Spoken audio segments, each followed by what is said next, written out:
I'm so excited for this panel, Books to TV Navigating the Pages.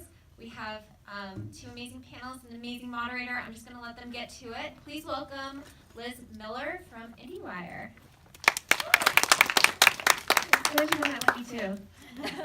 Like, oh, we have to do it. All right. Hi, y'all. What's up? So, yeah. Props. Yeah, I like to take this.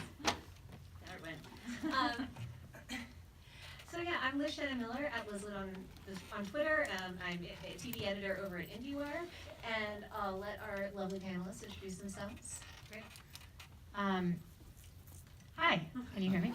I'm Lexa Hillyer. I'm the founder and president of publishing at Glasstown Entertainment, which is a media and content development company. We have our basis in books. We've been doing that for many years, but we have recently moved into the TV and film realm. So we have a lot of hands-on experience with making that transition. Awesome. This is such an interesting experience with these spotlights here. Hi guys, I'm Rebecca Serle. I am the author of 4 novels, including the Famous in Love series, and the screenwriter and co-creator of the television show, the Freeform show, with Bella Thorne. Yay. And we wanted to start off things by kind of getting a sense of why you guys are here. Are you excited? Raise your hand if you are a writer or producer wanting to figure out how to take books into the screen realm. Okay. How many of you just really like talking about book-to-movie adaptations and book-to-TV adaptations? Awesome. Also good. There can be an overlap in that group. And we're gonna start talking, of course. But if at any point you have something you want to ask, feel free to raise your hand. We're going to leave as open to questions as we can. It's a small group, and you all seem nice, so we'll see. Yeah. So just kind of start off, I wanted to challenge you guys to, right off the top of your head, name a major TV show or a movie at this point that is not based on a previously existing property. This was not in the prep session. I know, I was about to say, pop quiz, first thing. I would say Stranger Things. Although it does obviously have its roots very deeply in television and film properties that have come before it. But yeah, that's what I would say, like off the top of my head. No, and I think that's a perfect answer because it totally encapsulates the question. Yeah, well, I was going to say, I feel like my answer encapsulates the question too, which is, I can't think of one. Yeah. Which is kind of the point of why we're here. But you know what's really interesting is we were sort of talking about different TV shows that are really big right now and things we like, and there were a few that I had no idea were actually based on underlying book properties. Right. So like I had no idea that there was even source material attached to them. Like for example, What were the ones we were talking about last night? Like Gods of American Gods. I mean, that one, yeah, Neil Gaiman. Sorry. Yeah. Maybe it's just me. Maybe it's just me. Everyone else. I think they're you can get really obscure with certain things. Like Westworld, I imagine a fair amount of the viewing audience has no idea that there was a Michael Crichton film of the same name. Yeah, I did not. But that checks out. Now that I think about it. Yeah. I mean, it stands to reason that Michael Crichton made more than one thing about an amusement park gone amok. Yeah. Oh wait, wasn't there Leftovers? Like we didn't realize. No idea the Leftovers. Oh yeah. And actually, Leftovers is part of an interesting trend that we might talk about a little later. But in terms of why, in your opinions, are previously existing intellectual properties so exciting for film and television right now? And I'm specifically in TV, but I keep saying film for some reason. Right. I mean, I think there's sort of two parts to that question. There is why is it appealing in TV and film, period, and then why is it appealing now? Because I think in general, IP has always obviously had an appeal in that space, and I think there's the obvious idea of having source material to work with, but I think kind of the foundation of my company Glasstown is based on this kind of idea that good story is, to use a term that I picked up in a coffee shop recently, platform agnostic. Some of the key rules kind of apply in all formats. So I think that there's just obviously, even though some of the language is different in how you do it, some of the core concepts of character and concept and context kind of matter in both, and in fact, even sort of structurally, I think there's a lot that they can really share. But I do think that now more than ever, it does feel like there's this kind of renaissance. I mean, everybody here today, I'm sure, feels that, you know, there's such a renaissance in TV, and just such a feeling of like some of the old formulas that were kind of, you know, the same approach to what makes a tentpole property are going away in favor of this much wider variety. And I think in that space, people are looking for more kind of authentic, character-driven storytelling and that kind of thing. And so it kind of feels like a natural leap to look to, you know, the publishing industry and places where we have a sort of backbone in history and that kind of, you know, very character-driven storytelling. I also just think that, you know, film and television is a very volatile industry. It's very difficult to predict what will do well. And I think that Hollywood really likes the stamp of approval that publishing gives. It's sort of this like, hey, somebody else liked this. Somebody else signed off of it. Somebody else, you know, paid a bunch of money to publish it, to put it out into the world. And I think that's really appealing in a universe in which you're just really not sure what's going to work, what's not. And in some ways, I think publishing can get a little bit ahead of the trend of film. Like I think, I think Hollywood's like playing catch up a little bit to publishing. I think they like the fact that somebody else is invested in this property. It makes them feel a little bit more secure. Well, we were talking about this. It's like, you know, there is a lot of subjectivity in publishing, and that's what's so exciting. And when you sell a book, like that book's going to appear on a shelf, you know. There's just kind of like a promise in that contract because the process, you know, is so much less collaborative in a way. I mean, obviously there are a lot of hands involved in getting a book to a shelf, but there is that guarantee. Whereas, you know, in Hollywood, it's sort of anyone's game. There's so many different factors in what ends up getting greenlit that I think it's that lack of predictability creates a lack of stability, or just like, you know, it's hard for people to, as you said, kind of say for sure, we know this thing will work or that won't. So publishing just allows for that testing ground. So let's talk a little bit about Famous in Love, which if you who here has seen Famous in Love? Fantastic. You guys, you guys are good people. It's a really fun show, I think. It's, you know, really a great fit for, I think, for Freeform as well. So talk a little bit about the experience of, like, you know, first writing the novel and then kind of the process of eventually having it be a TV show. Yeah. Well, I was somebody who was very, very deeply obsessed with WB shows growing up. I don't know if I share that with anyone in the audience, but Dawson's Creek was like the pinnacle for me, and I always knew that I wanted to be a writer, I always knew that I wanted to be a novelist, but like somewhere in the back of my brain I was like, I would really love to create a show and contribute to the space that was so meaningful for me when I was that age. And so I wrote Famous in Love a long time ago. I wrote the first draft, I think maybe in 2009, 2010, and it was maybe in like a year after that where I sort of felt like, you know, I think this would make an interesting show. I had sold, my first novel is called When You Were Mine, and I had sold it for film. It's like in turnaround hell somewhere, but the film is called Rosalind, and that was a very traditional author experience. Like, I sold the property, they optioned it, and I wasn't really involved in that. And I knew when I started tossing Famous in Love around that I really, like, I wanted to stay all in. So I wrote the pilot script, and then we brought it to Warner Brothers, and they loved it. And then I partnered with Marlene King, who's the creator of Pretty Little Liars, a show that you guys might like if you watch Famous in Love, and also Bella Thorne. And then the three of us took it out to different networks, and Freeform bought it, and then we got picked up for a pilot in December of 2015, and then we shot season 1 last year. So in terms of the development process, I've had the chance to both actually read the book as well as watch the show. Yeah. And something I feel like maybe goes without saying, but maybe it doesn't, is the fact that in the book, the characters are not, the characters themselves aren't simpler, but the relationships are simpler, and there's slightly few of them. In the development process, when did it become like a part of the conversation that we need to build out the cast, we need to make sure that there are a lot of different relationships happening here between a lot of different people?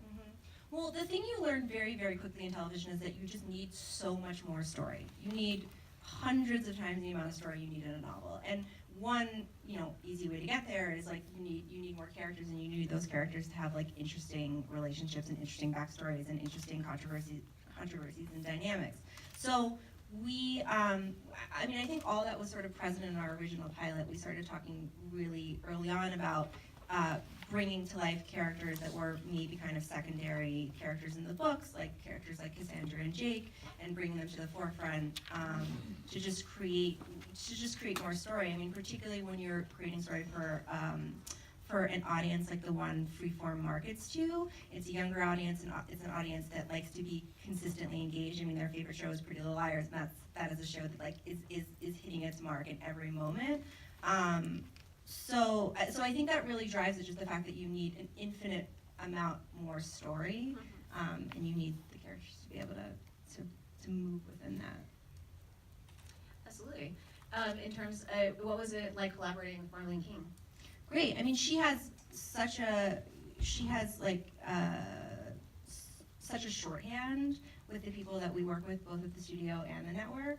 Pretty Little Liars, they actually just had their finale on Tuesday, I think. But they were on the air for 7 years. I think a lot of ways they grew up with this with Freeform, with sort of the new incarnation of ABC Family. And she really, I think she like really put her stamp on it. The signature Marlene King, like OMG, we call them OMG moments at every commercial out. So yeah, I mean, I think that her partnership with Freeform was really helpful. I have a question, speaking of Pretty Little Liars, if I may, because what's interesting about that too is I think it's a series of like 12 or 16 books. Yeah. So in terms of having a lot of story to work with, like you can see how a full series might sustain an adaptation. So I think I guess my question for you, because Famous in Love, there's 2 books, but if Famous in Love continues on to have other seasons, would you consider writing another book, and how do the considerations of the TV affect how you would go back to the world of the book, That's a great question. Or, you know the That's answer. a great question.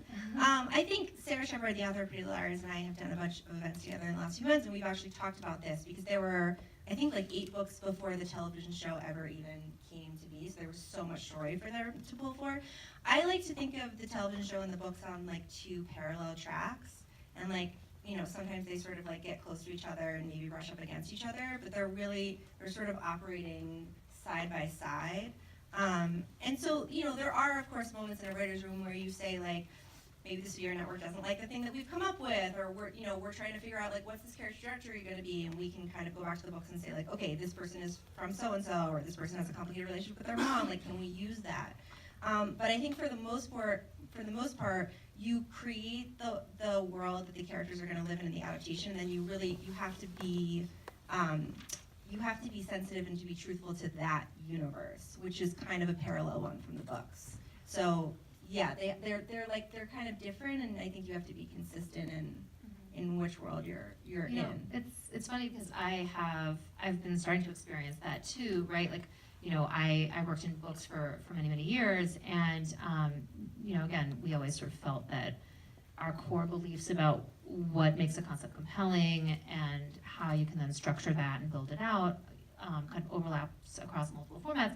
But that said, as we've been moving into doing more TV and film, and sometimes pitching an idea where we think, oh, it actually is more natural for that format or more natural for that format first, there have been all these sort of like very bittersweet kind of kill your darling moments where at a certain point you're really looking at 2 separate pieces of creative work. And so I think the same thing goes for when you're simultaneously developing something. Yeah. Whichever comes first almost doesn't matter. They still have to be treated in a way like you have to kind of know from the start what are the core values, what are the core characters, what is the core sort of stakes and world, and then commit to wherever it's going in that format. And I think one thing that I've kind of realized recently, this sort of like happy ambiguity that we have to live in a little bit, is that with every project it is going to be so unique. I think in the case of Famous in Love or Pretty Little Liars, the audience for the book and the audience for the TV show are very, very, like that Venn diagram is like almost entirely overlapped, right? Yeah. Like it's the exact same sort of type of person you're going for. So there's some level to which you can have that confidence in transitioning back and forth. And I think, you know, we've been playing with some ideas where it feels like such a natural to be kind of a big adult TV show, but it feels like a concept that could sell really well as like a YA novel. And how do you bridge that gap? Because at what point does it become really two separate pieces of IP? And I don't think there's a clean answer to that. But I do think that a big part of that answer is how much overlap do you have in the audience? Do you think it would be really weird to be writing a third book at the same time that I was also producing the show? Like, I think that would be really strange. Like, it would be, not to compare myself to George R.R. Martin, guys, but like, he had to take a step back from Game of Thrones to continue the series. But no, it's an interesting question, like, because they are kind of two separate worlds. Yeah, we have an audience question. I'd say, speaking to this like divergence of narratives, do you ever feel like you can use one to kind of like either subsidize other storylines within the narrative that you kind of, within this world that you built, or move the narrative along in one using what's going on in the other? Was everyone able to hear him? Like, meaning like what's happening in the book goes off of the end of season 1 and then explores other storylines that you weren't actually able to like explore in the series because you're dealing with such limited time, and then pick it up again in season 2 or whatever.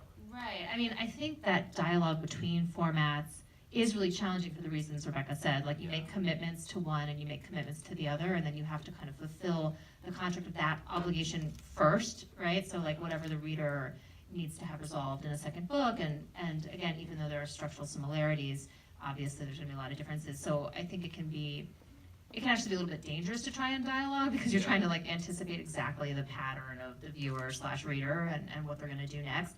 I think maybe a slightly more intuitive approach is treating a book as more of like the backstory, or, you know, kind of the prequel or that kind of thing, and then allowing, because, you know, I mean, as Rebecca said earlier, TV is just always gonna have more content on a story level than books, so it's actually hard for the books to ever really catch up to that in terms of just quantity. So I think what you can do with a book is, like you said, go deep, you know, rather than go out or go forward faster than the TV show, to kind of sink down, and yeah, kind of bring those touches to side stories or side characters, bring that depth and that heart that maybe, you know, is a little bit more veiled in the television series, if that makes sense. Well, that brings up something that is actually relates to what I mentioned earlier about The Leftovers. The Leftovers is one of many recent book adaptations I've noticed where basically season 1 is the book.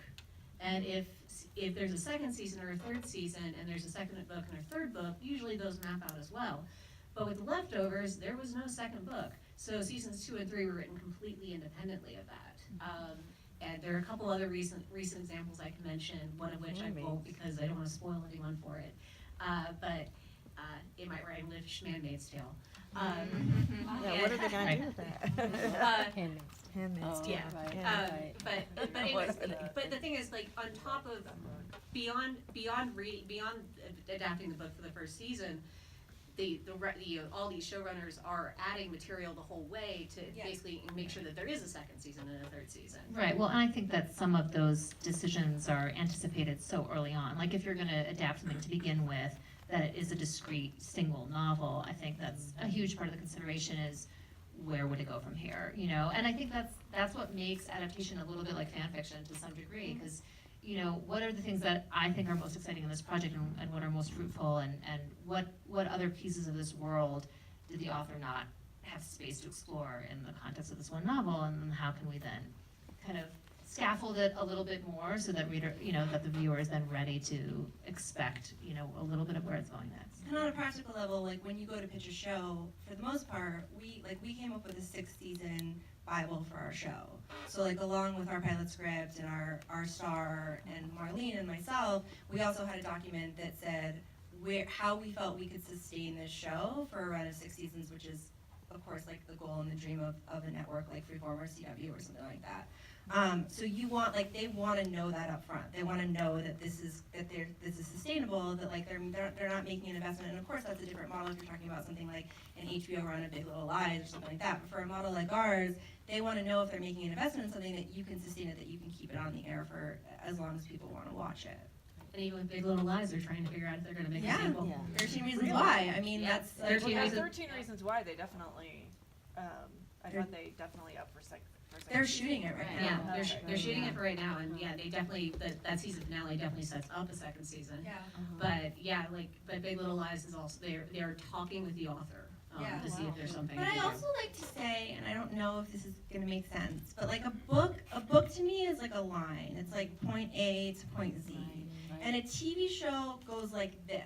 It makes like these big loops on the line. So you're circling, you're covering all this other story, and then you're returning to like a beat in the book. You're covering all this other story, and then you're returning to a beat in the book. And that beat might be a plot, it might be a character moment, but that's kind of how I try to explain it and visualize it to people when I'm talking about an adaptation. I saw a gentleman in the back raise his hand with a question. I have a question that kind of relates to what you've been talking about. Could you discuss a little bit, or give us your thoughts on the idea of a limited series based on a novel, as opposed to taking that novel and trying to expand it? Is the limited series a sort of a standalone Yeah. miniseries, a viable product? A limited series based on, as opposed to like a show like Famous Love that could run for 6 years. I mean, that's theoretically, when we talk about Big Little Lies, that's what we were supposed to be talking about. They were very, and given, I think definitely when people saw like, Reese Witherspoon and Nicole Kidman, they're not gonna do like 6 years of a TV show, but they'll pop by for 7 episodes, sure. I will say, I think that you can be far more, you can stick far closer to a book in a limited series run. So like Big Little Lies was basically like plot for plot the entire first novel. Like it did even down to like who the killer was and how that all shook out. It was exactly what was in the book. If you're trying to sustain a show for longer, that isn't really something you can do. You're gonna need to be injecting a lot of different things to like, to carry on and different arcs, and you also want to surprise an audience in a different way. So I think you do have an opportunity to stay like closer to the bone. I don't know, that to me is not as interesting as figuring out the ways to open up a project and be able to take it further. But also like, as somebody who now makes television, it's grueling, and the idea of just getting to commit and getting a bunch of money to make 10 episodes is delightful. Yeah, I mean, I do think there's something very cozy about a limited series. I think you get all of the diehard fans of the book who kind of believe in a certain amount of loyalty that they're gonna find in the screen adaptation.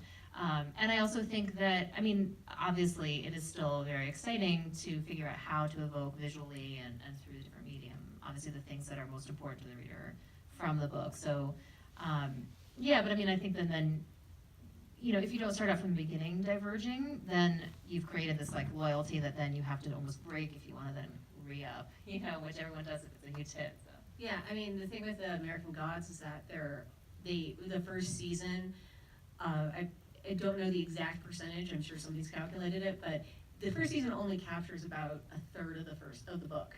And they've got a ton of material to work with because Neil Gaiman's written so much in that universe, but I think that's clearly them trying to basically be as faithful as possible to the source material while also still finding their own spin on things. You had a question. So I interacted quite a bit with George R.R. Martin, so I'm not trying to speak for him, but he well, he lives in Santa Fe and at the Santa Fe Film Festival. But one of the things that struck me the most about what he talked about is how he almost sees his book audience almost like as a different audience, even though they are the same demographic. But I think he knows like you said, he's dealing in his books with a linear situation where, when he loves, of course, the series, but I think he sees that almost as this sort of multi-universe place. Yeah. So anyway, but my question is this: that if you have a property that you think of in terms of a feature, but then all of a sudden you're starting to think maybe it's a series, can you give some examples of, especially you, that you thought of the property and then you thought, oh, maybe it isn't a feature? What are the characteristics that make you choose one over the other? That's a great question. I mean, first of all, TV is just such an exciting place right now, and in a way there's a little bit of a, not to say it's easy to get anything made ever, but I think there are a lot of sort of fruitful and exciting pathways, and I think, again, like Rebecca said, there's just this creative opportunism also in a TV show where you can take the source material and go in different directions. So I think our gut tends to just be very excited by TV, so some of it is just an emotional decision to push the material in that direction, as opposed to the material dictating. But that said, I mean, I think that, you know, anything where, again, there's a sense of a world that immediately when you start reading the book, you want to get into it, like the kind of world where like you wish you could overturn every stone, but you're you know, intimately following the one main character. Sometimes those just really feel like, okay, it's gonna work for TV, and mysteries, I think, are like a great, mysteries and thrillers kind of be a great category for that, because, you know, in a traditional mystery anyway, there's usually like a lot of very sketchy, suspicious people who, in a well-told story, they're sketchy and suspicious, but also very complicated and interesting and layered, and that's why we're not sure, you know, who did it and what really happened. And so even though there might be one kind of core arc for the first season that is based on the core mystery of the book, you hope that you're going to be able to unpack kind of other layers of mystery or corruption or scandal or whatever. And so stories like that, you know, but again, I mean, the world of Famous in Love is obviously a completely different world than a seedy small town mystery, but similarly, you know, you're exploring the highs and lows of Hollywood, and there's clearly a lot that a reader will continually want to, you know, viewer will continue to want to come back for. So yeah, I think sometimes it's just, it's kind of a mix of the willingness, what you're willing to do to the material to push it outside of the comfort zone, but also whether it has that kind of quality to it when you read it. You know, and then the other thing too is I think a character who doesn't just kind of learn everything by the end of the book, you know what I mean? That has some core flaws that are relatable. And I think if you can constantly check in with that core flaw or that core struggle, that's the thing that kind of has people keep coming back for more, and I think it lends itself really well to TV. When a book is really all about kind of one big redemptive action, whether it's like a big, you know, superhero story or whether it's a quiet coming of age story, if it's really all kind of gathered around this one big defining moment for a character, that tends to feel more like feature. Gotcha. Yeah.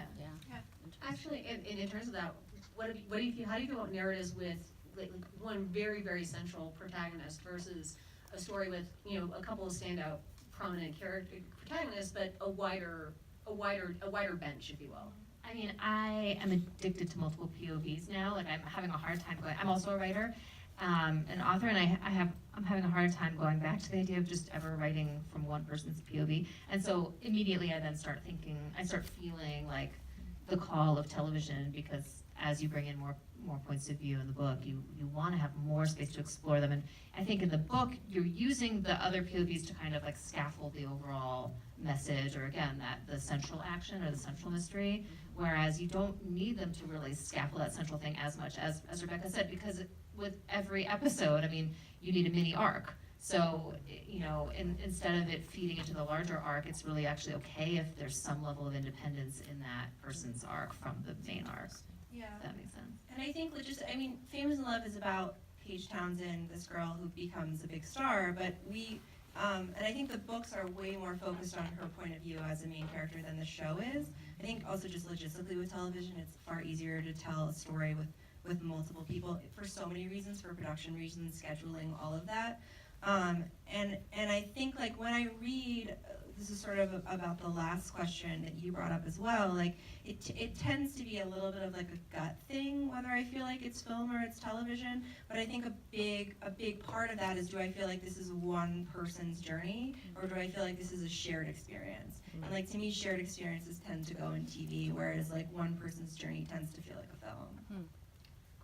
I want to take us back a little bit or rather just change the subject slightly to something I think people might be interested in, which is, Rebecca, you had a not great experience with your work being adapted initially, and then you had it sounds like a very good experience with Famous in Love coming to the screen. And for both of you, I wanted to find out like what was kind of instrumental in making sure that you felt involved as a writer. Like what are the key things that people who might have a novel sitting in a drawer that they want to see adapted, what should they be conscious of?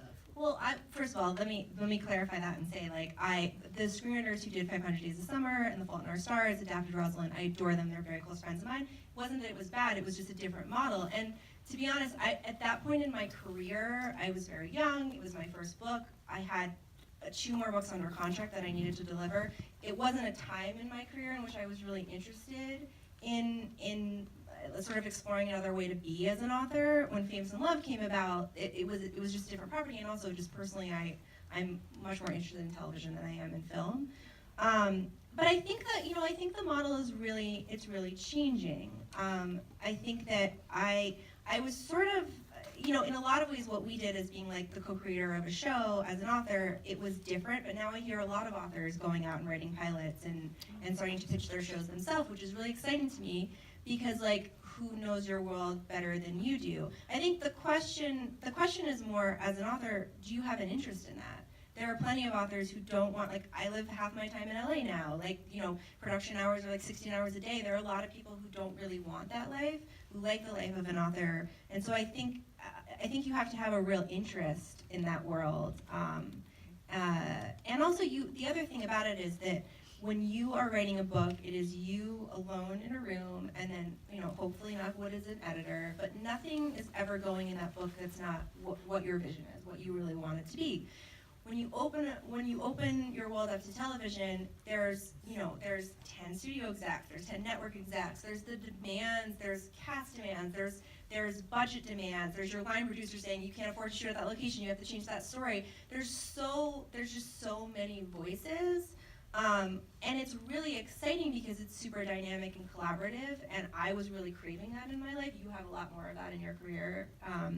With Glasstown, but I was really craving that as just an author. But there's also a sense of like, just get off my lawn, like let me tell the story I want to tell. So I think that for me, like I would like to continue swinging back and forth between novels and television, because it is so much more of a collaborative environment, and that can be both great and challenging. Yeah, let me just clarify my question a little bit. Oh, sorry. No, it's all right. No, it's good writing. But is there stuff that you did in the lead up to Famous in Love getting adapted that was instrumental in making sure that you felt involved, that you felt like you had control? Yes, I wrote the pilot. I mean, that, like, at the end of the day, there was material that I had created that Warner Brothers loved. And the difference also between film and TV is that in television, a writer is really king. Like, your showrunner is also a writer. They run your writer's room. They're in charge of they're the funnel through which everything on your show goes through. And in film, your director is king. So television is very much a writer's medium, like publishing is. But I really, I wrote the pilot script, and at that point, you're the creator of the show. I mean, I think also from my experience so far, you have to, we were talking about this earlier, right? Like the old model for authors is like, hope somebody notices this and options it. And it's very passive model. And that's fine. Again, as Rebecca said, if you are just kind of very focused on your writing career as an author and that's what you want to do, of course, almost every author is going to say, my book could totally be a great movie. Everyone feels that way. But if you don't necessarily have the background in TV or film to know how to adapt it or have that skill set or those connections, then that may be the case, and maybe it's fine to kind of let it go. And I think trust is really important because everything in Hollywood is so collaborative, and that get off my lawn feeling, is just times a million. I mean, you're never going to have control over the outcome again. No matter how involved you are, there's still going to always be that feeling. And so that's okay, there's nothing wrong with that model, but I do think that it is a little bit tired, it is a little bit passive, and I think, like I was saying before, something being optioned does not mean that anything's going to happen with it. And so if you immediately are then sort of taken off the stage and it becomes someone else's problem, someone else's property, you have no idea if anything will even ever occur, and energy can just kind of like die off because whoever bought it might just be excited about the next thing. So I think to some degree you have to kind of think like a producer early on if you want to stay involved, and what that means is, and we do this a lot because we have a variety of different projects that we're juggling at any given time, what, for this particular type of content, this particular concept, what is an attachment that will be meaningful to move it to the next step? And then at that step, what will then help us move it to the step after that? So really, it's not the same for everything. Like in the case of Famous in Love, you guys attached Bella really early on, right? It's like you had that vision. Like, this feels like her. She had some level of awareness and confluence with the YA world. She was interested in writing YA and reading YA. So like there was a real sort of natural fit that I think really helps. And then you come to the table saying we have this amazing concept. with Bella, and then you use that to then say, okay, well, who is the kind of showrunner or director or whatever who's gonna fit that package, and the more you can stay involved in each of those steps, the more you're kind of behaving like a producer and creating a scenario that will hopefully, nothing is a guarantee, but hopefully be paving the way for a slightly more likelihood that this thing is actually gonna get greenlit. So I really think it's different for every project. I mean, and of course, you're not gonna necessarily just have immediate access to, you know, whoever you want to play the main role, so that may not be a realistic approach for a lot of projects, but thinking about, you know, okay, well, maybe I know how to write a novel, but I really don't know how to write a screenplay, and I can study that, and I can work on that, and maybe that's something that you can cultivate and do, or you can make friends with screenwriters, you know, and you can start to figure out, you know, can your agent help get you in touch with somebody who can connect, and then do you need somebody who's gonna bring a really raw, fresh vision to it, or that is gonna startle people awake and get a director really excited, like a smart, you know, indie director?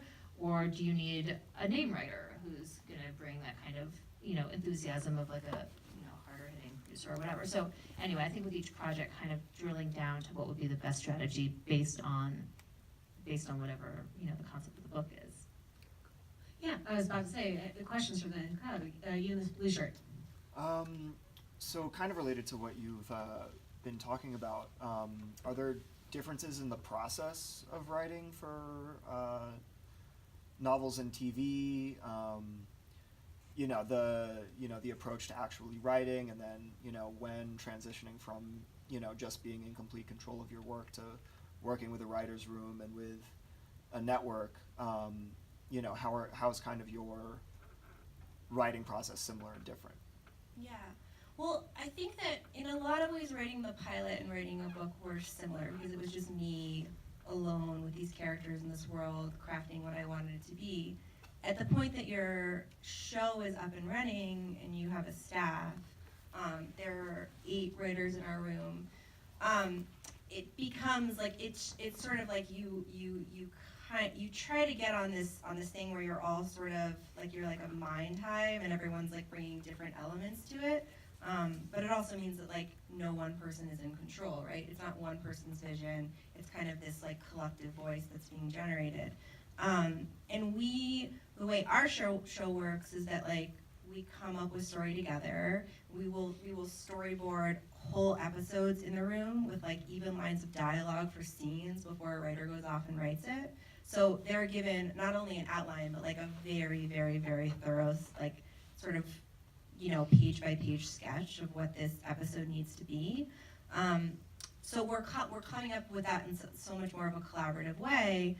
And like I said, like that's both great and also can be challenging. Like there were plenty of moments in our room where I'd be like, I don't know if that's, and the collective consensus was like, no, that is something Jake would do, or that is something Cassandra would do, or that is something Rainer would do, and sort of taking a step back and seeing this as being the television world. It's no longer the world that I created, it's the world that we've now created together. And, you know, I think it's very important as a creator to respect the writers in your room, to respect their voices, to respect their vision, and to allow this to be a shared experience. It's really the only way that television can work. So it was definitely a process for me. I mean, listen, like, this was my first show. So yeah, it's you know, it's double-sided. I mean, from a practical perspective too, you know, once you have a TV show greenlit, I mean, you're on a tight timeline, and you have a lot of material to get through in a short amount of time. So I think as much as it can be frustrating creatively, if you are already the owner or kind of visionary behind some of the source material, it's also, I mean, like, you need help, you know, like why wouldn't you want an entire room of people who know what they're doing to brainstorm with? And I especially appreciate that, because that is my background. Even in books, that's what we do. That's how we produce book concepts, is we get together as an entire team and we kind of break story together, if you will, and chart it out, and then start collaborating with writers who often write the book.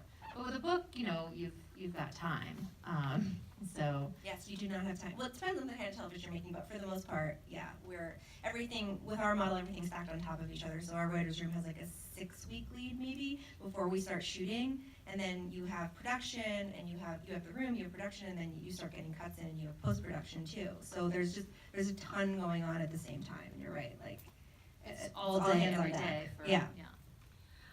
The gentleman in the red question. Yeah, so I'm going to use Rick Riordan as an example, the author of the Percy Jackson series, and he absolutely hates the film adaptations of his stories, and he's denounced them a few times, and that can really impact the audience. So is there ever pressure to please a person that has relinquished their rights when you're adapting something? And that spawns, like, is there always automatic loyalty owed to the source material? I mean, that's a great question. I mean, honestly, I think that's an unfortunate situation. And sometimes I think obviously my advice for an author is, you know, if your audience is completely different, that's fine. Embrace the fact that your material is still being enjoyed by a whole other group of people, even if it's being enjoyed in a whole other way. I think, you know, you've still got your core material. Nobody's taking that. Nobody's ever going to erase the books from existence and say they never happened, or to say that the movies are more important. But it is true that, I mean, you know, we were talking about this earlier too, like, what I think is so exciting about film and TV is that the reach is much bigger, much broader, and much more immediate, whereas books, they build an audience slowly over time, but then they live with you. You know, you keep them on your shelf, you go back and reopen them. They live with you because they take longer to actually read, but they also just stand the test of time, sometimes more so than the movie version. So hopefully there's like some solace in that. I don't know if there's really an obligation, you know, between two parties other than contractually whatever you've agreed to, you know. Well, I want to say that with both The Handmaid's Tale and American Gods this spring, both of neither Neil Gaiman or Margaret Atwood were in those writers' rooms. However, the show creators, the showrunners in both regards were very careful to keep them both in the loop. And I think that's because they knew that the fan bases of those authors are massive. And I think that, I don't know if that was a pressure thing or just because all those showrunners were also huge fans of those authors themselves and didn't want to disappoint them. So I think there was, in both cases, there was a general spirit of, we want to get this right for everyone involved, but including the author, because that almost probably means the most. Yeah, and at the end of the day, like, everyone's on the same team. I mean, hopefully everyone's on the same team. Yeah. There are plenty of examples, of course, like you mentioned, where people are not. But like, yeah, I think like if you have a book series or you have a novel that has a tremendous following, you're gonna want those fans to be happy and to be like, I always come back to Harry Potter, but those adaptations are phenomenal, and they had to be, right. There was no wiggle room to diverge from those books. Those fans would have gone crazy, but like, it serviced everyone to do that. On Famous in Love, did you guys find that the author was really hard to please? So difficult. She's the worst, you guys. But as the author, were you conscious of fans from the book series being, you know, were you conscious of the fact that they would be watching the show and like either liking or disliking what they saw? No, it's interesting what you said about George R. R. Martin. I feel like this whole panel's gonna come away like Rebecca Serle thinks she's no. But I do see them as being very different, and I feel like I have a intimacy and a shorthand with my readers that I'm maybe just developing with fans of our show. Like, it just feels personal in a way, and I love, like, you know, with sort of the addition of social media, there are people I've been talking to about these books for 4 years now. And yeah, it feels separate to me. And of course, like, nothing delights me more than people who have watched our show who go back to the books and read them and find that they love them too. But I feel like I have a little bit of a different relationship with readers of the books than I do necessarily with fans of the show. It's newer. How do you end up cultivating relationships with your authors? Well, I've been in the publishing industry for, gosh, a lot of years. Years that make me seem old, so I won't say how many. But, you know, so when we first started the company in 2010, I think a big passion of ours was discovering the undiscovered voices, you know, finding the diamond in the rough, and that was really exciting to us. And, you know, a huge part of what we would do all day is just read submissions and samples and you know, put call outs everywhere, like on Craigslist, you know, and get non-writers, you know, into the writing fold and teach them what we knew about how to build a book. And now I think more, you know, I mean, as many industries, you know, as many businesses will experience, I think, like, as you become more part of the fabric of the industry, you have so many kind of instantaneous connections to people, that we've lost a little bit of that flavor of like discovery. You know, often when we're coming up with an idea now, we already have somebody in mind, or even if we don't have somebody in mind, we have like a type of writer in mind. You know, we want somebody with a certain, you know, kind of skill set and viewpoint that we think would really love this idea and can jam with it and can work with us and whatever. So, but you know, and because what I do is fairly unique, it requires a unique type of writer who is interested in collaboration from the start, and there's different types of people who are going to want that. You know, obviously it's opportunistic for writers, from the perspective of writers who are trying to get in the door and haven't been able to, but you know, often it's people who are transitioning into you know, a genre or audience that they're not as used to, or you know, trying to elevate their career in some way like that. But I mean, I think it's really important that they want to be collaborative from the start, like I said, that they want to be able to get on the phone and have a dialogue, which is just not what every writer wants to do. So helpful though. I'm very lucky because we're very good friends, so I can get that. Right, I mean, I think Normally, actually, but the illusion that writers just go off to a cabin in the woods and come back with a Yeah. masterpiece is also like a completely false, ridiculous. beautiful fantasy that doesn't exist for the most part. Yeah. There are those exceptions, but I think you know, they are the exception, and most writers, they have a writers group, or, you know, as I'm sure many of you know or have experienced firsthand. And then, you know, even when you sell a book to a publisher, then you've got an editor, possibly an editor and their assistant, you know, and other voices involved, and an agent, and so on and so forth. So, and when in doubt, you have like your unwilling, you know, spouse or boyfriend or girlfriend across the table, and you're like, well, then what? And in fact, I still, even though I have an entire team of people who I brainstorm with every day, I still go home and like test run ideas by my husband, and he'll be like, well, that one kind of sucks. I'm like, you're not the expert here, get out. Yeah. But I think it's true what you're saying, that transitioning to a different genre, like there will be moments, you know, I've published 5 novels and still like there are times, like I was writing a new book this year and I was super stuck on it. And I hired an editor to come on and to kind of help me before I went to sell it, because you think like you write a book and then you sort of figure it out, but a career is dynamic and you're wanting to explore different terrain, different genres, and so I think that's where you guys come in so helpful for people, and like providing a little bit of a boilerplate for people to get started in a new domain. Well, it's also, you know, and I think this model is probably changing for TV and film, but again, there are so many people involved in a TV or film production, whereas, again, with a book, you know, if a reader loves a book, the author is the person that they're interested in. And that's it. You know, the reader doesn't really care about the editor, unfortunately, or in my case, the content development company behind the scenes. You know, they care about the author, and so when we are looking for writers we want to work with, we want somebody who can also be sort of the outward-facing person for this project, somebody who is passionate not just about the material, but about connecting with an audience, whatever that may look like. It's not just drilled down to like having a big Twitter platform, but it's more about their personality and their willingness or interest, really, in engaging with readers, and what else other people are reading.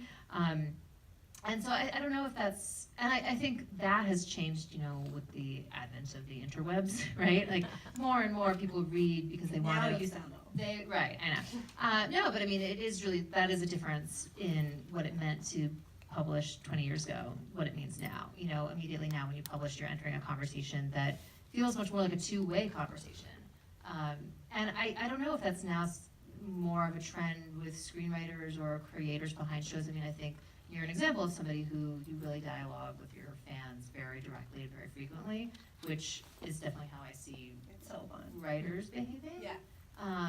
But it's kind of like you have become in some way like a major kind of window into the world of the show, so people want to talk to you the way they would to an author of a book. I got a question from the young lady with the shirt that I can't quite tell the color of. It's white. With the prevalence of social media and that immediate connection to your fans, do you ever feel like how much did they influence where your shows go, and in that writing process, kind of what they want, as opposed to maybe what you had in mind? Yeah, I think it's a really interesting question, and I think it's one that, you know, certainly Marlene on Pretty Little Liars and also showrunners like Julie Puck on The Vampire Diaries have dealt with, because the shows have gone on to run for so many years, and they've like developed that rapport with their audience. We're still at the very beginning. I think the thing that people tend to forget is how much of a lead time there is. Like we shot season 1, we wrapped season 1 October of last year, and we didn't premiere until April. So at the point that fans are weighing in on content, our whole season is already locked. I think it's really interesting to dialogue with fans. I think that it becomes dangerous when you let that dialogue dictate creative content. I don't think you necessarily can, but certainly I think it's interesting to see like what fans really gravitate towards. And for the most part, it's stuff that we are really interested in exploring. Like there's a reason they're picking up on it. They're picking up on it because like there's energy there, because it's something that we feel passionately about, that like we really want to get into. So yeah. The gentleman in the red. So some people say that when you're going to adapt something, you have to deviate a little bit, otherwise there's no point in adapting it. Because when you make something exactly like the book, and it's too close, word of mouth spread, and people are like, well, I read the book, it's the same, I might as well not see it again. So obviously it did work out for Big Little Lies, but what is the risk in sticking too close to the source material? I mean, I do think there are times where, again, without throwing anything under the bus, there are some great shows that still sometimes use techniques. This isn't like a criticism, but I thought it was interesting that, like, I actually thought I loved the adaptation of Big Little Lies, and I was like, I kept being like, I don't think it even needed all of the sort of interstitials with the investigative kind of interviews. Like, that was cool, but it wasn't what kept me coming back. Like, what kept me coming back was the world and the characters and the incredible acting and the cinematography, and like they had an amazing budget for that show, right? So like there were so many elements that they brought that, you know, of course, hopefully your imagination is bringing to the book, but that, you know, understanding why your audience, what they're getting out of it, I think can help then maybe pair out what is needed or not needed. So I didn't think it hurt anything that it was there, but it felt like that was there as a loyalty to the book more than a service to the show in a way. So I thought that was interesting. And like another one I picked up on was like Outlander, which is a great show too, but I thought the choice of keeping a voiceover was really interesting, because it's just not, you don't always see that on TV, and it kind of made it special, and it kind of made it feel literary, but sometimes it like pulled me out a little, and I was like, I just want the actress to like show us this thing. I don't want to hear her inner thoughts. Just show me on your face, you know. So it's just that there are, I don't know if that's a risk in being too loyal, but it's certainly something to consider. You know, what is actually adding value to that format, and what is just sort of there only because it was in the book.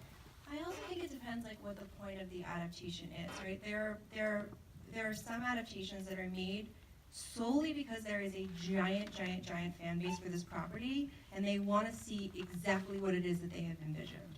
So like Harry Potter, Twilight, 50 Shades of Grey, things like that, no one's interested in you bringing new material to it, because the whole point of the adaptation is just to realize visually what it is that I've attached to so closely while I've read. So I think like that's important to note also. Like there are different points of different adaptations. The reason those adaptations get made is because there's such a giant loyal fan base, and they know what they want to see. I thought like the Beauty and the Beast movie was interesting. I mean, that's not an adaptation of a book. It's obviously sort of an adaptation of itself. But still, what things stayed the same and what things differed, and like that felt in particular like a very intense loyalty toward the original. And they did sneak in still some new material, and I think just knowing the audience well enough to understand what kind of changes they will tolerate and enjoy because of where we've culturally moved, and what people kind of want to see and explore more, or what's just sort of scaffolding what's already there as opposed to changing it. You know, like building backstory for the Beast, or, you know, Belle's parents, like those are things that they don't alter anything in the front story that you hold sacred, you know? They just kind of add a little flavor. So I think that was a very intelligent, kind of like subtle way to bolster the original and add new material that makes people feel like they're getting added value from the, you know, other than it being live action. And Ewan McGregor singing. Yes. Sorry, I didn't mean to. No, but I mean, it's like, I think they would never have like made Belle blonde, let alone non-white. You know what I mean? Like there are certain things where they're like, we're just gonna, Belle is who you think she is. You know, she looks like we found somebody who can look exactly like the way we drew her. You know what I mean? It's like, I think that knowing what the fans care about and value is a huge part of it.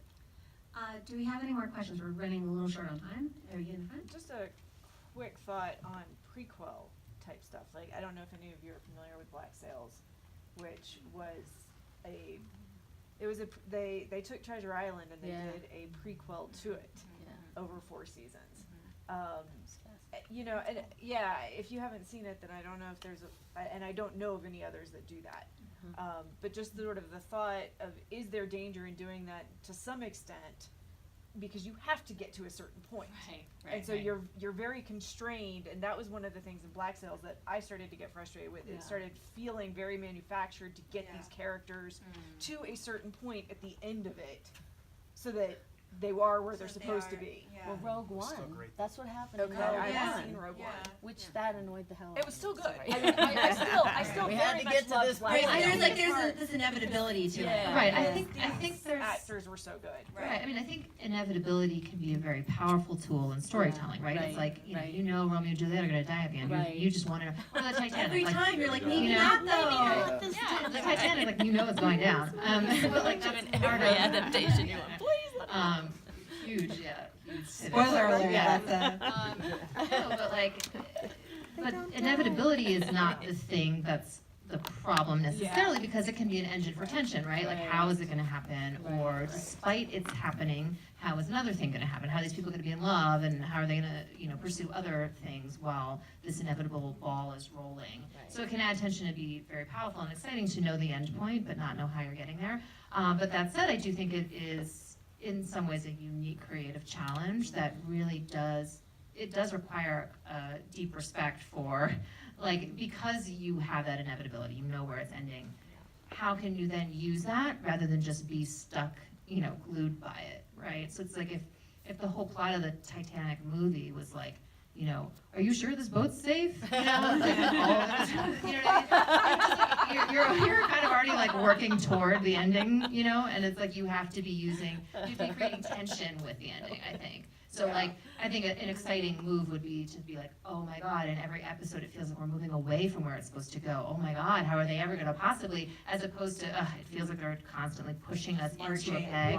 So I think playing with that and stretching it, but that requires a certain level of cleverness of like knowing how you can stretch as far away from it as possible and still wind up there.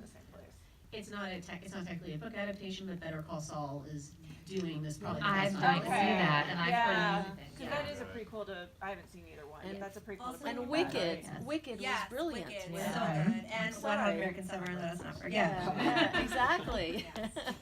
All of these literary classics. And actually, Okay. this is certainly not a new trend. But there's been a lot of books lately too that are doing that, where they'll take existing material, whether it's a movie or a fairy tale or whatever, Yeah. and then kind of, Rewrite it. Or do a different perspective. So I think it's probably time for last questions, and here's mine for you. If someone has a stellar idea, an idea they think would be an amazing TV show, is the smartest thing to do at this point to write it first as a book? Only if you want to. Well, I mean, honestly, like, sometimes. only if you feel like you that you have something to say. I mean, listen, I have heard that before. I've heard it from producers. I've heard it from my own team. I don't subscribe by the idea that there's any way to do it, because I think the best way to do it changes all the time. And the best way to do it is really like, what can you uniquely bring to this project? And if you don't feel like you want to sit there, I mean, listen, it takes a long time to write a novel. It's just a very involved process, and so I don't know, like, I think there are a lot of ways to get there. Well, also, I mean, look, you can look around and say, oh, can you possibly think of a TV show or a movie that isn't based on a book? And that may actually be truly challenging, because so much stems from that kind of source material. However, you can easily play the game of looking across everything that's being published every single Tuesday, which is when books come out, and say how many of these have actually been adapted and how many haven't, because the vast majority have not. So there's absolutely, even if there's some kind of reverse causality of like, Hollywood kind of looking to that IP, there's no sort of causality that just because you wrote a book, anything's gonna happen with it beyond that, no matter what, really. I mean, you have to still be that proactive engine behind it, and either bank on the wild hope that the book is hugely successful, or more strategically, like, understand what about it works as a book and connect with that audience, and also understand Yeah. what about it works as a television and connect with that audience, and like, you're basically just doing double duty. So as Rebecca Here's said, what and here's what I will say, like, ideas don't mean anything as an idea unless you're Steven Spielberg. Like, it needs to be executed in some capacity. So, like, executed as a book, executed as a screenplay, executed as a treatment, but like, ideas just don't hold any weight unless you're at that level in your career, which, you know, I certainly am not yet, so. Not all of us can be Steven Spielberg, maybe just the one. yeah. We're gonna get there. Any last questions from the audience? All right, well, I'd love to thank our lovely panelists, Les and Rebecca. Thank you guys so much.